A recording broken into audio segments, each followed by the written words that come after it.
তবে একটা কথা, মেসেজ ভেরি ক্লিয়ার, এই জাতি কোনো গুলিকে পরোয়া করবে না ইনশাআল্লাহ। আমরা কোনো গুলির তোয়াক্কাও করি না। কেউ যদি আবার নতুন করে ফ্যাসিজম বা সন্ত্রাসের রাজত্ব বাংলাদেশে কায়েম করতে চান, তাহলে খুব দেরি হবে না, যথাযথ জবাব পেয়ে যাবেন ইনশাআল্লাহ।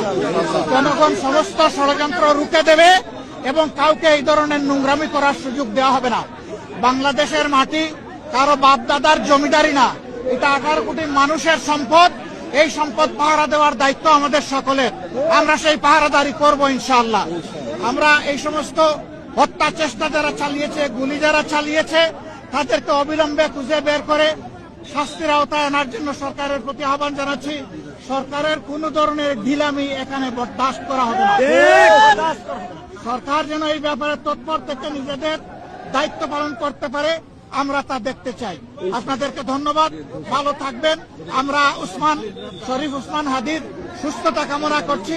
সেই জন্য ফিরে এসে মুক্তির লড়াই আবার রাজপথে আমাদের সকলের সাথে শরীক হতে পারে, আল্লাহ তাআলার দরবারে সেই দোয়া করছি।